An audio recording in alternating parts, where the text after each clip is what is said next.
এপ্রিলে জ্বালানি তেলের দাম বাড়াচ্ছে না সরকার। এমন ঘোষণার পরের দিন রাজধানীর মহাখালী পেট্রোল পাম্প থেকে সর্বশেষ পরিস্থিতি জানাতে যুক্ত হচ্ছেন সহকর্মী শুভ। রাজধানীর ফিলিং স্টেশনগুলোতে এই মুহূর্তে যানবাহনের চাপ কেমন দেখছেন? গ্রাহক এবং পাম্প মালিকরা কি বলছেন এবং গ্রাহকদের অভিযোগ আছে কিনা জানাবেন।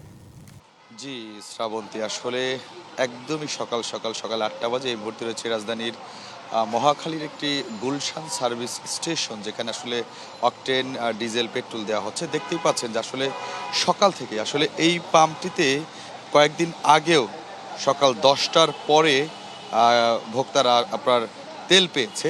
আজকে গতকালকে যে তেলের দাম বাড়ানোর কথা ছিল সরকারের, সেখানে কিন্তু আসলে গ্রাহকদের কথা চিন্তা করে কিন্তু আসলে সরকার তেলের দাম অপরিবর্তিত রেখেছে এবং এপ্রিল মাস জুড়েই কিন্তু আগের দামে তেল আসলে বিক্রি হবে।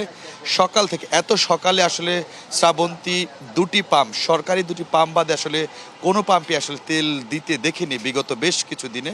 তবে আজকে একদম সকাল থেকে কিন্তু তেল সরবরাহ কার্যক্রম চলছে এবং আসলে ভোক্তাদের জন্য যে সবচেয়ে বড় খবর আছে, সরকার তাদের কথা চিন্তা করে কিন্তু সরকার আসলে দাম বাড়ায়নি।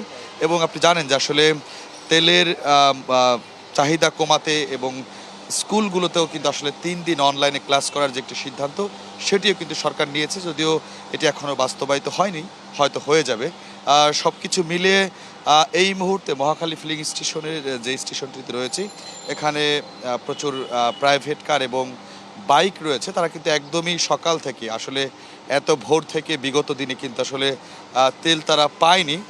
আজকে গতকালকে যেখানে সরকারের তেলের দাম বৃদ্ধি করার কথা ছিল, সেখানে কিন্তু তেলের দাম অপরিবর্তিত রেখেছে এবং সকাল থেকে আজকে ফিলিং স্টেশনে তেল সরবরাহ করতে দেখা যাচ্ছে। শ্রাবন্তী।